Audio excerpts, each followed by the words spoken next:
돌이켜보면 후회할 일도 많고 또 우리 약점들도 많이 기억이 납니다. 인생을 돌이켜보면 후회함이 없는 인생이 어디 있겠고 약점 없는 인생이 어디 있겠습니까? 그럼에도 불구하고 여러분, 후회가 꿈과 비전을 대신하는 순간, 그때부터 사람은 늙어가는 것이고, 동시에 또 신앙적으로 보면 우리 신앙이라는 것은 우리의 삶에 약점이 있음에도 불구하고 약점이 성령님을 통하여, 말씀을 통하여 점점 극복되어 가는 과정이라고 믿습니다. 오늘 제가 이 말씀을 준비하면서 제가 영상을 보다가요, 참 기가 막혔어요.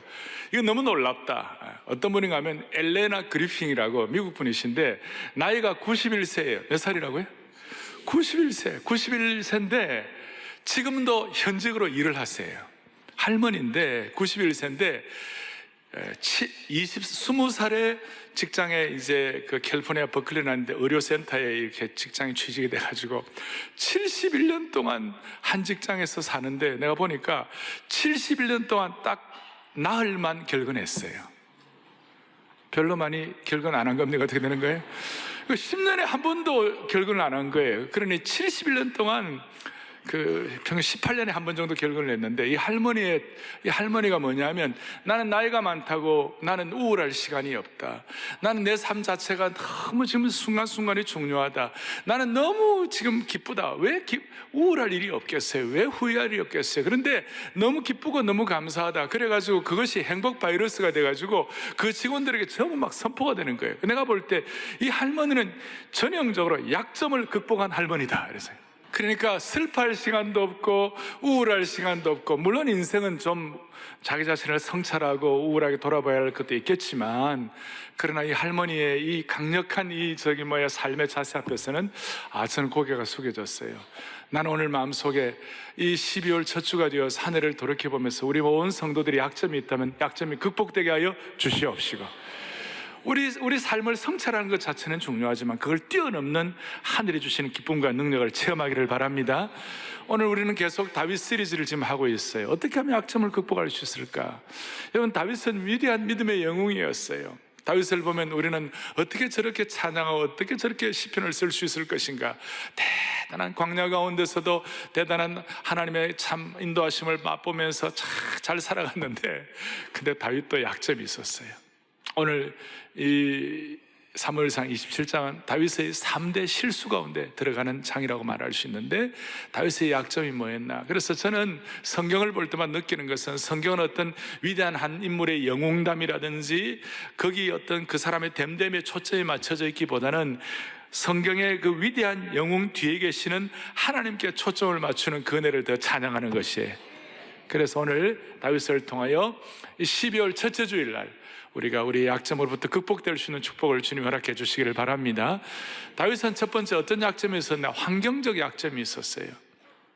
환경적 약점이라는 건 뭐냐면, 이 시간 여러분께서 마음의 상상력을 동원해 가지고 그 다윗이 처한 상황에 한번 다가앉아 보시기 바랍니다. 그런 현상금이 붙은 지명 수배자로서 광야에서 오랫동안 시간을 보내었습니다. 어린 나이에 하나님의 택하심을 입어가지고 그가 왕 될 것이다,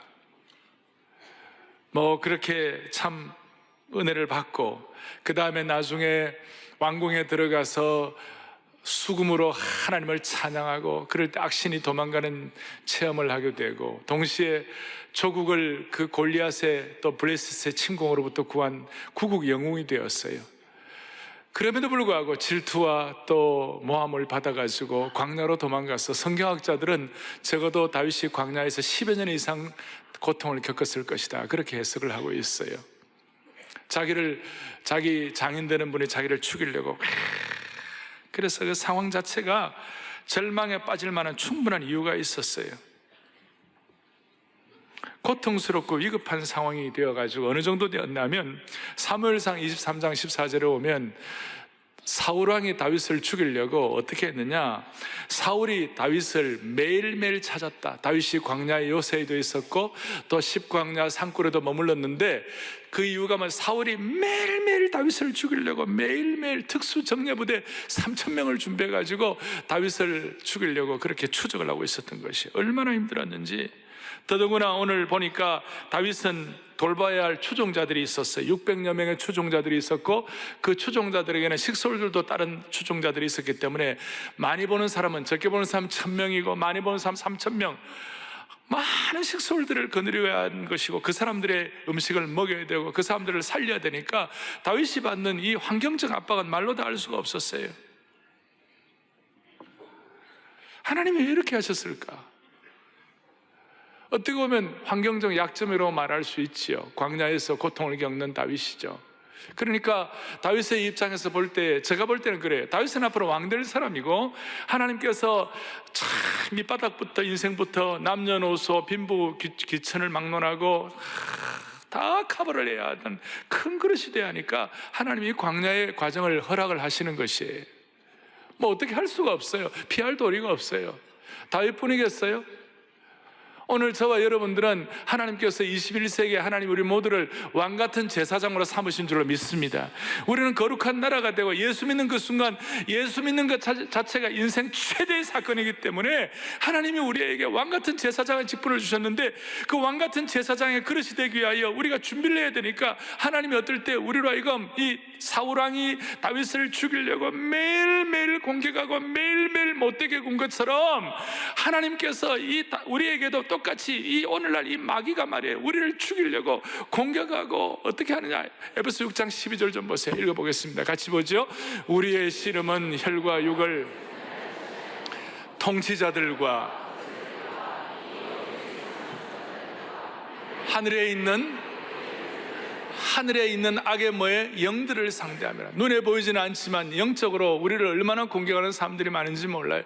우리가 부활의 영, 생명의 영의 능력을 가지고, 예수 믿고 구원받은 자의 능력을 가지고 광야의 길을 내고 사막의 강을 내는 것 같은 이런 영광스러운 삶, 왕같은 제사장의 삶을 살아가려고 마음먹는 그 순간부터 마귀가 공격을 하는 것이, 방학도 없어요. 마귀는 휴가도 없어요. 휴전도 없어요. 어떨 때는 죽었던 마귀가 다시 살아나가지고 있잖아요. 예수 믿는 사람들의 영혼, 왕같은 제사장의 삶의 품위를 갖고 살아가려고 하는 사람들의 영혼을 파괴하려고 얼마나 노력하는지 몰라요. 다윗이 가졌던 그 환경적 약점이 있었어요. 그리고 다윗은 환경적 약점뿐만 아니라 오늘 좀 실수를 하는데, 인간적인 판단을 하는 거예요. 두 번째, 어떤 육신의 생각의 약점이 있었어요. 인간적인 판단하는 거예요. 무슨 일인가 하면 1절을 좀 보세요. 27장 1절 보겠습니다. 다윗이 그 마음에 생각하기를, 자기 마음에 생각하기를 내가 후일에는 사울의 손에 붙잡히리니, 이렇게 생각했어요.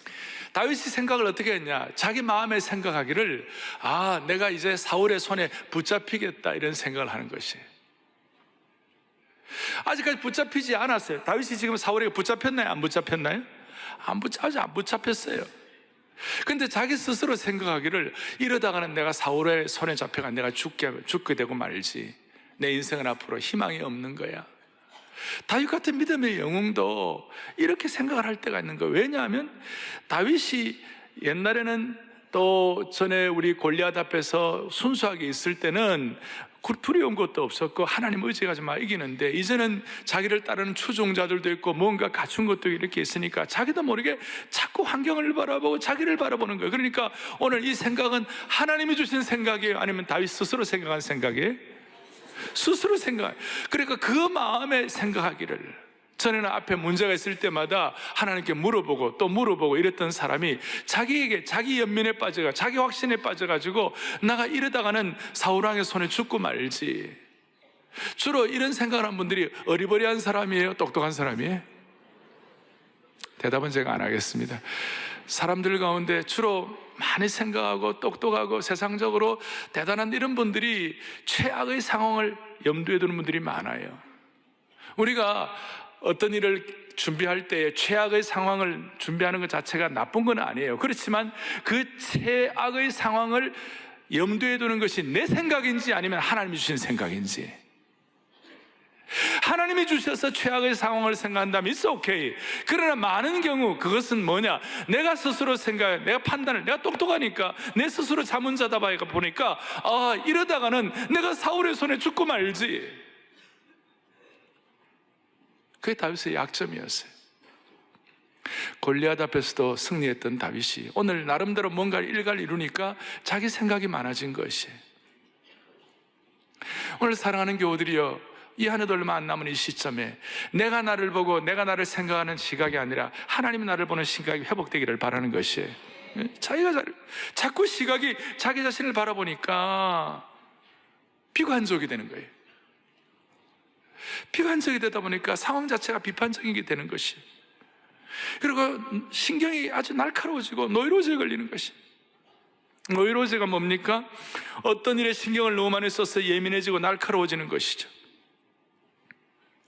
사울왕을 통하여 고생을 하지만 앞에 26장에 오면 사울왕을 또 놓아줬어요. 죽일 수 있는 어떤 그런 환경을 하나님 허락해 주셨는데 불구하고 사울왕을 죽이지 않고 두 번째 놓아줬어요. 그러니까 사울이 감동받아가지고, 야, 넌 앞으로 왕 될 거야, 넌 잘 될 거야, 그런 말도 해주고, 또 앞에 25장에 지난번에 아비가일 뭐라고 그랬어요? 당신의 나라가 영원할 거라고. 사무엘도 그렇게 얘기해주고, 그 다음에 또 요나단도 그렇게 얘기해주고, 다 그렇게 얘기했는데도 불구하고 자기가 자기 자신을 자꾸 바라보고 상황을 바라보고 인간적인 생각을 자꾸 하게 되니까, 내가 이거 사울의 손에 잡혀 죽고 말지, 나는 죽을 거야. 그게 막 그냥 노이로제가 걸려가지고 자다가도 벌떡벌떡 일어나는 거예요. 자다가도 벌떡벌떡 일어나가지고 문고리에 문이 잠겨 있는가 다시 한번 체크하는 것이, 이상한 행동을 하는 것이. 크신 하나님을 크게 보지 못하고 상황 자체를 크게 봄으로 말미암아 자기 자신에게 집중해서 이런 실수를 하는 것이.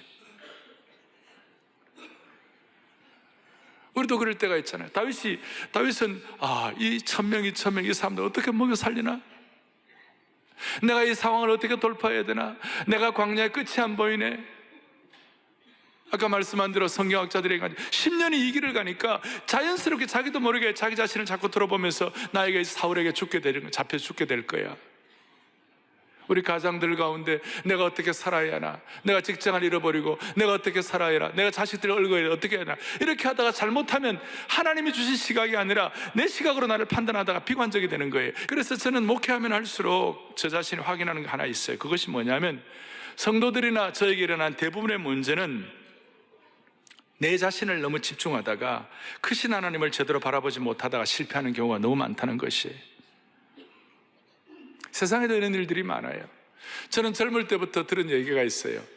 어떤 사람이 감옥에 둘이 갇혔는데 영의 몸이 됐는데, 한 사람은 내가 감옥에 와서 내 인생 끝났다라고 한숨 푹푹 쉬면서 날마다 땅을 치면서 후회하고 저주하고 통곡해요. 그러나 어떤 사람은 똑같이 갇혔는데 그 가운데서도 감옥 창밖을 향하여 하늘을 바라보고 변화되는 사시사철을 바라보고 하늘의 별을 바라보고 그걸 자꾸 바라보는 거예요.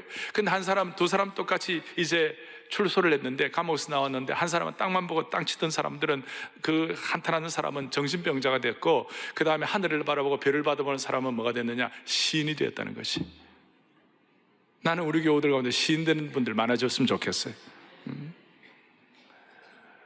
여러분, 성경에 보면 자기 생각하고 자기 자신만 바라보다가 자기 자신의 문제는 물론 민족의 문제까지도, 민족까지도 망하게 하는 그런 케이스가 있는 것이. 가나안 땅에 입성하기 전에 모세는 12정탐꾼, 그러니까 각 지파에 한 명씩 대표하지 12정탐꾼을 내가지고 가나안을 정탐하게 했어요. 거기 갔다 와가지고 여호수아 갈렙 말고 대부분의 정탐꾼들이 뭐라고 얘기했는지 아세요? 민수기 13장에 보니까 우리가 보기에는, 우리가 스스로 보기에도 내가 뭐 같다? 메뚜기 같다. 하나님이 메뚜기라고 그랬어요. 자기들이 메뚜기라고 그런 거예요. 자기가 보기에 자기가 메뚜기 같다는 것이. 하나님의 안목이 아니라 자기의 안목인 것이. 그래서 밤새도록 울고 통곡하고 전 민족이, 전 이스라엘 200만이 대성 통곡하고, 우리가 왜 출애굽을 했나, 우리가 뭐 때문에 광야에 가서 고생을 하나, 아니 하나님이 무덤이 없어서 우리를 이곳에 와서 고생시키나라고 대성 통곡을 하고, 민족의 장래가 망하고 자기 인생이 망하고. 그래서 성인이 되어서 나온 사람들 가운데 여호수아와 갈렙 외에는 가나안 땅에 들어간 사람이 한 명도 없을 정도로, 그 시각이, 인간적 판단의 시각이 그렇게 만드는 것이. 하나님은 우리 가운데는 그런 분이 없기를 바라는 것이. 우리 스스로 보기에도 자기식 표현이. 우리가 진짜 주님을 믿는다는 것은 더 이상 나의 시각으로 나를 바라보지 않고 예수님의 시각으로 나를 바라보는 것이. 그래서 다윗은 자기 시각으로 이렇게 바라봐가지고 다윗이 큰 실수를 하는 것이 어떻게 합니까? 1절 뒤에 블레셋 사람들의 땅으로 피하여 들어가는 것이 더 좋겠다. 그럴 때 사울이 이스라엘 온 영토에서 다시 나를 찾다가 나를 단념하리니 내가 그의 손에서 벗어나리라 그랬어요. 사울이 자기 자신을 잡으려고 온 이스라엘을 샅샅이 이잡듯이 찾으니까 이제는 적국의 나라에 망명 가는 것이 더 상책이다 이렇게 생각한 거예요. 이제 나는 어려운 상황이 되었구나. 자기 연민에 빠진 것이죠. 살아가는 교우들이요, 좀 힘들어도 고생이 되더라도 하나님의 땅에 있어야만 하는데 좀 고생된다고 적국으로 망명하고 그 레드라인을 넘어가 버린 것이, 이게 너무 안타까운 일이에요. 이걸로 끝나면 좋은데 후유증이 있었어요. 그 약점에 대한 후유증이, 다윗이 잘못 판단한 것에 대한 후유증이 있었어요. 어떤 후유증이었습니까? 자, 2절 3절에 이제 다윗이 일어나가지고 망명을 해버렸습니다. 4절에 다윗이 가드에 도망한 것을 어떤 사람이 사울에게 전하며 사울이 다시는 그를 수색하지 아니하니라. 이 후유증은 겉으로 볼 때는 좋아 보였어요. 이제 망명을 하니까 사울왕의 그 악착같고 잔인한 그 추격을 이제는 피했구나. 그리고 사울이 다시는 다윗을 수색하지 아니하리라. 이 보고를 받으니 다윗의 마음에 평안이 왔어요. 아, 좋구나. 좋구먼. 그런데 그 좋구먼이 일시적인 위장된 좋구먼이에요. 위장된 잘못된 안전한, 그러니까 잠깐의 안전한 감정, 잠깐의 평화예요. 우선 멋진 보상이 있는 것처럼 보였어요. 마치 우리가 마귀에게 시험 빠져가지고 우리가 잘못을 범했는데도 불구하고 우리가 지금 마음이 편한 것 같고 좋은 것 같으면 그게 히브리서 기자가 말한 것처럼 잠시 죄악의 낙이에요. 잠시 기쁨이에요. 잠시 평안이에요. 거짓 안전이에요. 거짓 평안이에요. 그러니 여러분, 예수님 진짜 하나님 사랑하는 사람은 이 거짓 평안 누릴 때 하나님 치시는 거예요. 그런데 약간 이 경계선상에서 좀 왔다 갔다 하고 하나님 제대로 안 섬기는 사람은 거짓 평안을 누릴 때 하나님이 그냥 가만 놔둘 때가 많아요. 그러면 그때 아이고 나는 평안하고 좋구나 이렇게 생각하지만 사실은 진짜가 아닌데 쏟고 사는 것이. 이스라엘의 왕 사울은 광야의 맹수처럼 다윗을 쫓아내고 죽이려고 했지만 하나님의 적인 블레셋은 마치 다윗을 환영하는 것 같은 그런 느낌을 가졌어요. 그래서 다윗은 자기 나름대로 합리화하는 거예요. 실수를 합리화하는 거예요. 이야, 나 이거 얼마나 좋은가, 내가 얼마나 안전한가, 나는 이제 이 사울이 쫓아오는 이 스트레스에서 내가 벗어났구나, 참 좋구나. 그러난 다음에 어떤 실수를 하느냐. 5절 좀 보세요. 5절 보면 다윗이 아기스에게 이르되 바라건대 내가 당신께 은혜를 입었다면 지방 성읍 가운데 한 곳을 내게 주어 내가 살게 하소서. 당신의 종이 어찌 당신과 함께 왕도에 살리이까. 블레셋 수도에 내가 사는 것이 아니라 지방에 하나 주면 내가 거기서 살겠다. 여러분, 말이 됩니까? 지금 이스라엘의 왕이 될 사람이고 영원한 하나님 나라의 키맨인데 그 키맨이 지금 블레셋 왕 앞에서 당신의 종이라고 그러는 거예요. Servant of God가 Servant of 블레셋 왕이에요. 얼마나 비참합니까? 후유증이에요.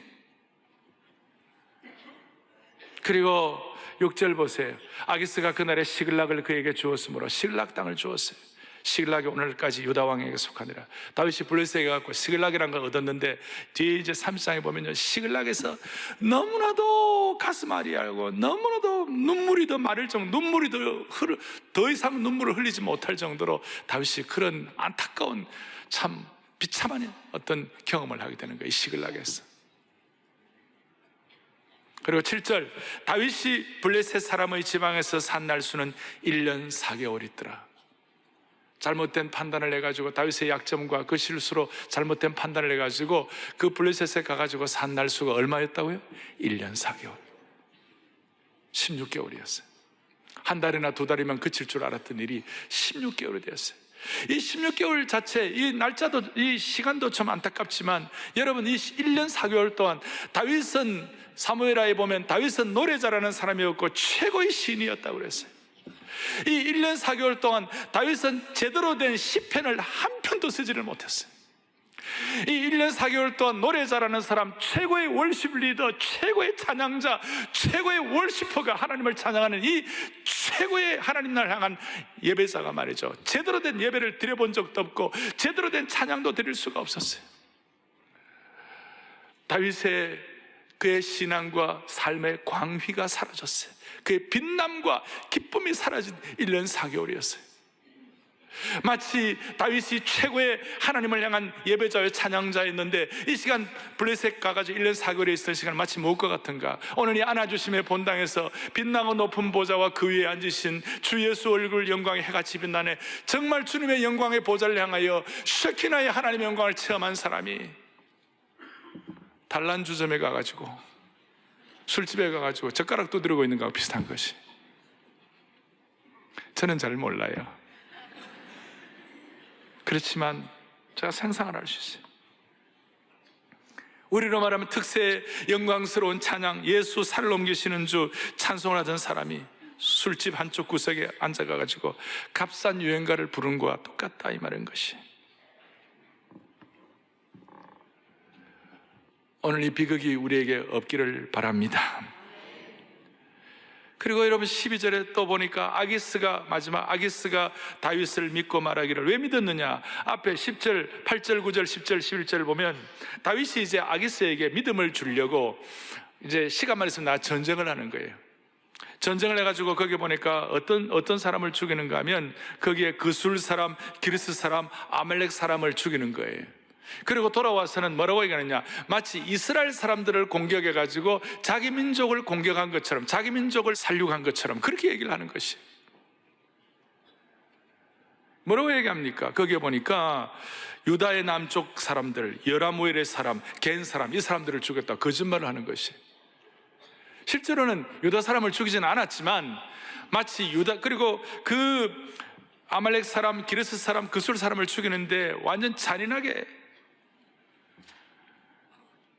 모든 그 땅을 쳐서 남녀를 살려두지 아니하고 양과 소와 나귀와 낙타 마등 완전히 살육 도륙을 해버리고 그냥 잔혹한 살인자가 됐어요. 그러니까 블레셋 왕 입장에서는 이 다윗이라는 사람이 이제 이렇게 자기 나라 사람을 치고 멸절하고 도륙하니까 이게 진짜 내 사람 된가 보다, 이렇게 생각하는 거예요. 12절에 얘기, 12절 아기스가 다윗을 믿고 말하기를, 다윗이 자기 백성 이스라엘에게 심히 미움을 받게 되었으니 그는 영원히 내 부하가 되리라고 생각하니라. 하나님의 종이 이 이방 왕의 영원한 부하가 되리라고 믿게 될 정도로, 믿음을 줄 정도로 그런 안타까운 후유증이 생긴 것이. 사랑하는 교우들이여, 이 안타까운 다윗을 보면서 오늘 우리 모두 우리의 약점과 후회가 있다면 좀 정리할 수 있는 그런 시간들을 저희들에게 주시기를 간절히 바랍니다. 두 가지 적용을 하겠습니다. 짧은 시간이지만 이 두 가지 적용을 여러분들의 마음에 다짐하고 12월 한 달을 정리해 주시면 좋을 것 같아요. 첫 번째, 다윗이 지금 이렇게 실수를 한 이유가 뭐예요? 환경이 더 크게 보였어요. 광야의 고통이 더 크게 보였어요. 사울왕의 추적이 더 크게 보였어요.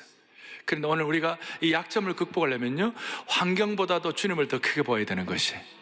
그러니까 환경을 크게 보지 말고 크신 하나님을 크게 볼 수 있는 능력을 주시기 바랍니다.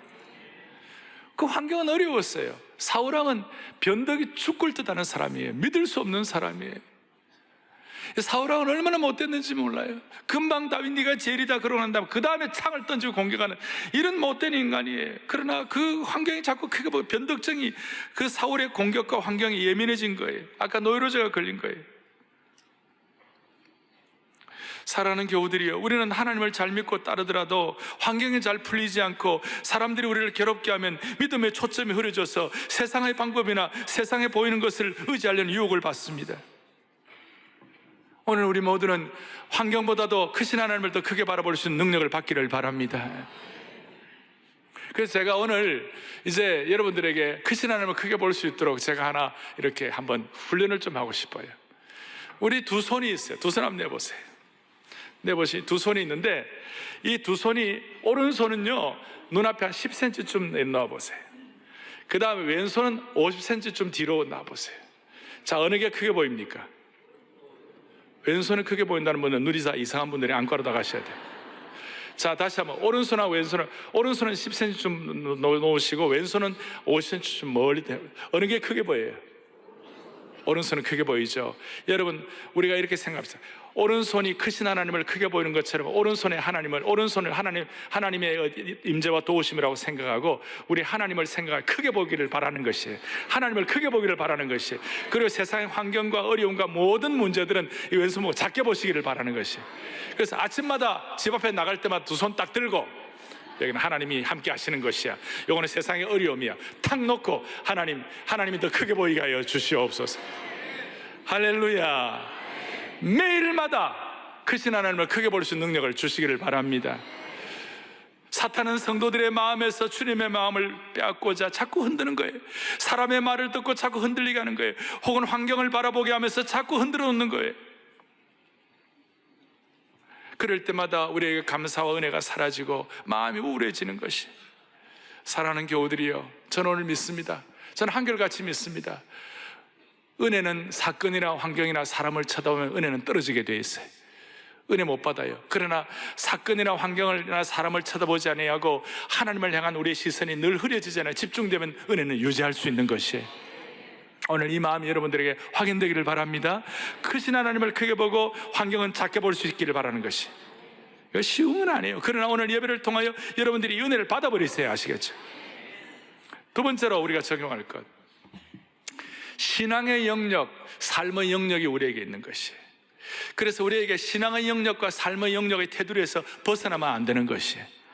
오늘 다윗은 자기의 신앙의 영역과 삶의 영역을 벗어나 버린 거예요. 우리식으로 말하면 은혜의 울타리를 벗어나 버린 것이, 은혜의 경계를 넘어가 버린 것이.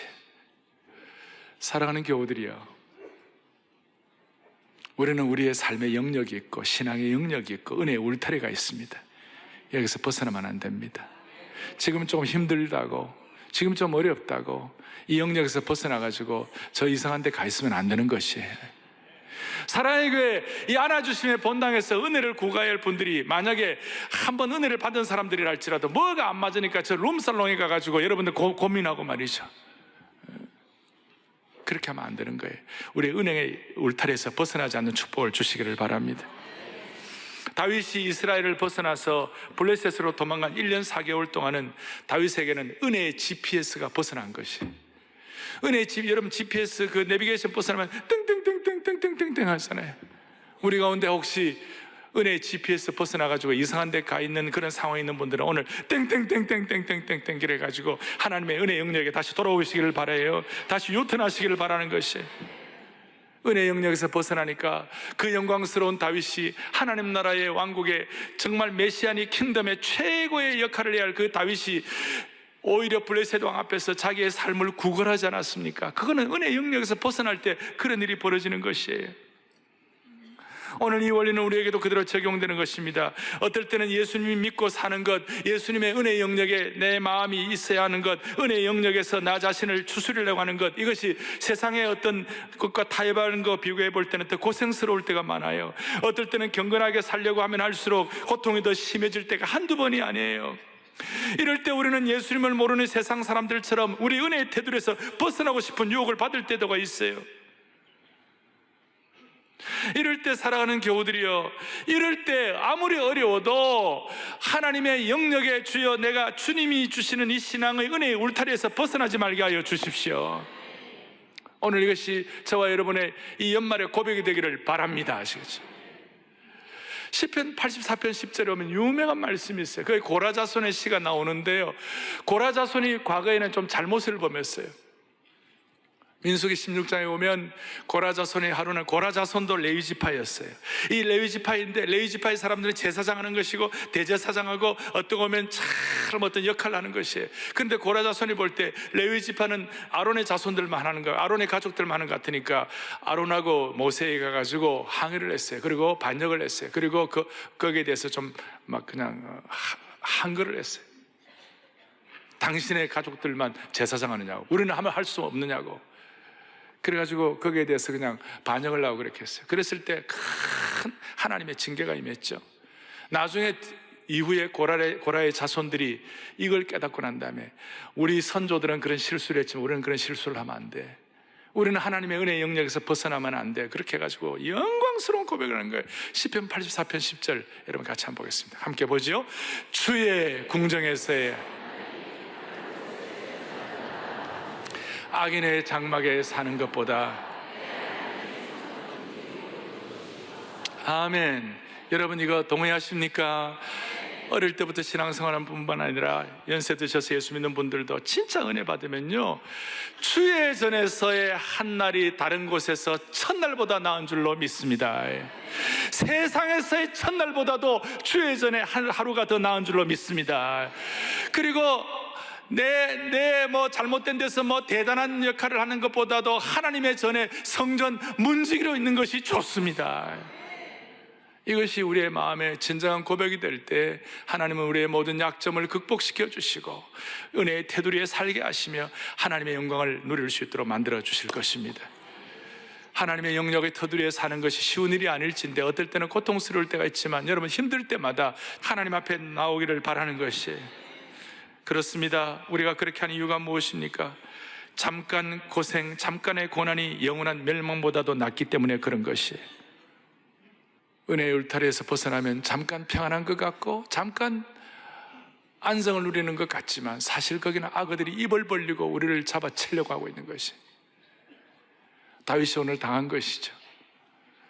다윗이 블레셋에서 당한 고통이죠. 사랑하는 교우들이여, 어떤 경우에도 다시 넘어져도 십자가 앞으로 넘어지십시다. 고난이 되어도 십자가 앞으로 넘어지십시다. 그럴 때 그 고난의 땅이, 내가 지금 힘들어하는 그 고난의 땅이 나중에 하나님의 약속의 땅으로 변화될 것이에요. 신약적인 개념으로 보면 이것이 하나님의 나라의 확장의 일익을 감당하는 하나님의 장소가 되도록 만들어 주실 것이에요.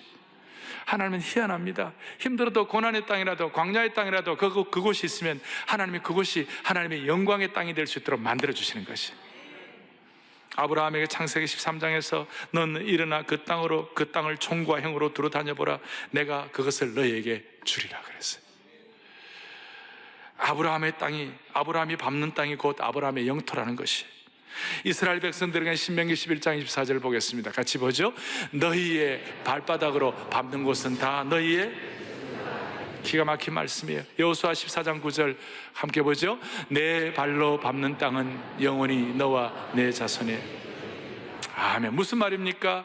하나님의 백성이 가는 곳, 하나님의 백성이 가는 곳이 곧 하나님의 자녀의 땅이 된다는 말씀이에요. 너무나 놀라운 말씀이에요. 오늘 우리가 밟는 땅마다 하나님의 땅이 되기를 바랍니다. 이게 약점 극복의 놀라운 수준이라고 말할 수 있습니다. 힘들어도 경계선을 벗어나지 마십시다. 눈물을 나고 고통스러운 상황이 된다 할지라도 주님 앞에 십자가 앞으로 나아가십시다. 그리하여 우리가 밟는 땅이 주님의 땅이 될 수 있도록. 이건 신비한 것입니다. 중동 사람들이 최고로 치는 것이 모략입니다. 침향입니다.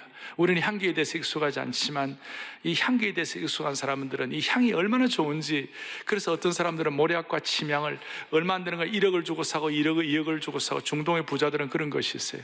근데 그 침향은 어디에서 나오는, 향기는 어디서 나오느냐? 향나무에 상처를 베고 그 상처에서 흘러나오는 그 진액이, 그것이 나중에 최고의 향기를 발하는 모략이 되는 것입니다. 우리의 환경적으로 또 우리의 삶의 여러 가지 여건 가운데서 내 삶의 고통 가운데 아픔이 뿜어져 나와가지고 고통이 될 수 있지만 하나님은 우리를 이 아픔을, 이 진액을 향기로 바꿔주시는, 약점을 극복해 가시는 이런 축복도 허락해 주실 것이에요. 이 한 해 동안 여러분 잘 정리하셔서 우리 주님 앞에 다시 한번 으쌰 하고 시작할 수 있는 마음, 그리고 아까 엘레나 그리핑 여사 그 세상의 어떤 그런 마음 가지고도 우울할 시간이 없고 슬퍼할 시간이 없고 그 나의 약점을 극복하는 그런 축복을 주셨다면 우리 다시 한번 주님 앞에 다시 시작할 수 있는 능력을 받기를 바랍니다. 두 손을 펼치시겠습니다. 하나님은 너를 지키시는 자 찬양하겠습니다. 너의 우편에 그늘 되시나니 하나님은 너를 지키시는 자. 간절한 마음 이 찬송하시면서 하나님 내 모든 약점이 극복되게 하시고 하나님의 은혜의 테두리 안에 다시 돌아오게 하여 주시옵소서. 우리는 우리의 영역이 있는 것이 이 은혜의 영역에 들어와서 하나님께 영광 돌리기를 바랍니다.